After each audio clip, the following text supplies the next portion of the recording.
Selama Tahun Baru Imlek dan Hari Nasional Festival lainnya di China, orang-orang akan duduk di meja mayong setelah makan. Sekarang, mayong telah menjadi metode hiburan baru bagi banyak orang Tiongkok perantauan maupun dunia internasional. Apalagi selama wabah pandemi COVID. Misalnya di Manhattan, New York, bermain mayong telah menjadi aktivitas sosial yang sangat populer di kalangan masyarakat kelas atas Amerika Serikat atau NBA. Setiap Senin sore, para wanita Upper East Side, New York akan datang ke restoran Sarah Beth di 381 Park Avenue South. Setiap hari Senin adalah hari mayong bagi mereka. Mereka datang ke sini hanya untuk satu tujuan, yaitu bermain mayong. Banyak di antara suami mereka sangatlah gembira karena biaya pengeluaran jauh dibanding sembarangan shopping di sana-sini. Mayong atau dalam bahasa Mandarinnya mahjong adalah permainan domino 4 pemain yang berasal dari China. Ini adalah alat hiburan permainan yang ditemukan oleh nenek moyang China. Biasanya terbuat dari bambu atau tulang atau plastik, menjadi balok persegi panjang kecil dengan pola atau kata-kata yang terukir di atasnya. Novelis terkenal China pernah berkata, mayong di tangan kiri menulis naskah di tangan kanan, dan bermain mayong sambil menyelesaikan naskah tanpa tertunda, menunjukkan betapa besar pesona mayong. Dalam permainan mayong yang tidak hanya dipenuhi dengan semangat budaya alami, tetapi juga ada banyak pemikiran militer esoteris yang tidak terduga. Desain kartu mayong tersembunyi kosmologi sederhana dan ide-ide desain estetika China. Oleh karena itu, mayong sering disebut sebagai intisari cara pemikiran orang China.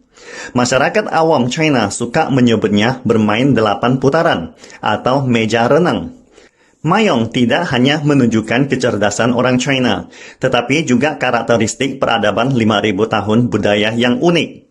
Seperti diketahui, mayong membutuhkan 4 pemain. Setelah Anda mendapatkan semua kartunya, hal pertama yang perlu Anda lakukan adalah melihat semua kartu di tangan Anda dan mengamati kartu apa yang dimainkan oleh 3 pemain lainnya. Kemudian, Anda harus dengan cepat memikirkan bentuk formasi kartu yang akan Anda mainkan. Ini sering disebut sebagai visi, arah kartu di mana Anda merencanakan untuk memenangkan permainan ini. Seperti 1 batang, 2 batang, and so on. Semua kartu strategi harus didasarkan pada visi ini dan mengelilingi di sekitar visi ini.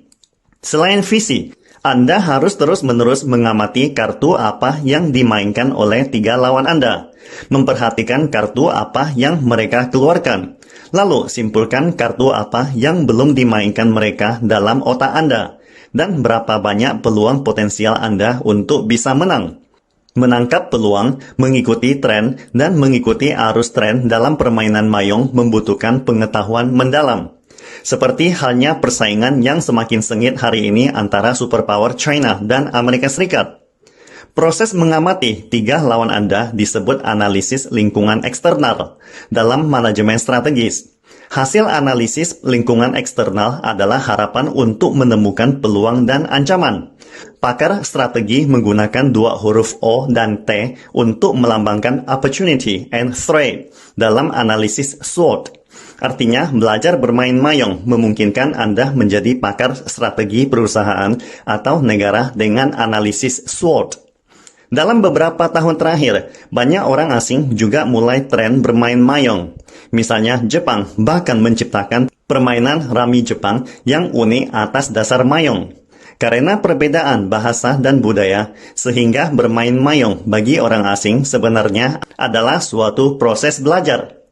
Sebagai contohnya, pemain di Amerika Serikat bahkan memiliki teori buku mayong profesional, kelompok dan klub mayong, liga mayong profesional, kelas pelatihan mayong, dan bahkan pekerjaan rumah mayong dan ujian akhir mayong. Singkatnya, mayong telah menjadi pengetahuan yang sangat mendalam. Gameplay mayong yang kaya dan menarik telah membuat banyak orang asing memiliki minat yang sangat kuat pada budaya China. Mereka mengeksplorasi, merasakan, dan mempelajari budaya tradisional negeri Panda. Mayong telah mendorong penyebaran budaya kebanggaan China, merupakan ekspor budaya yang sangat sukses seperti Hollywood. Mungkin ada sebagian netizen khawatir apakah ekspor budaya Mayong akan menjadi sejenis candu, tempat berkembang biaknya perjudian dan kehancuran spiritual. Terus terang, ini sebenarnya tidak perlu dikhawatirkan. Mayong sebagai simbol budaya tradisional Tiongkok yang sangat unik, hanyalah alat penyebaran budaya. Masyarakat internasional menganggapnya sebagai alat untuk bersantai, sebagai media untuk mempromosikan kedekatan timbal balik, dan sebagai budaya tradisional Tiongkok yang sangat menawan.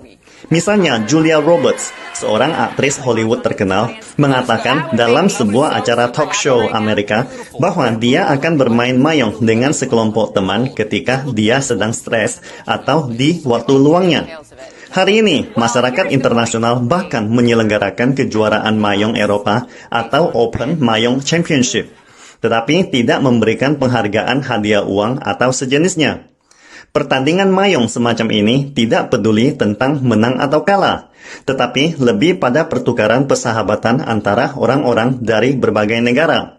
Ini adalah contoh ekspor budaya tradisional China yang sangatlah sukses. Secara keseluruhan, mayong akan terus dimainkan dan bisnis tetap harus dijalankan. Kita harus menjaga pikiran kita tetap jernih di tengah suara mayong yang berderak, terlepas dari apa yang disebut menang atau kalah di meja poker. Banyak masyarakat internasional melihat mayong sebagai aktivitas rekreasi teka-teki untuk melatih pemikiran dan melihat secara positif budaya China ini. Mayong adalah kegiatan hiburan yang sah, produk kearifan budaya tradisional Tiongkok yang sangat otentik, yang sangat bermanfaat untuk mencegah penyakit penurunan daya ingat Alzheimer.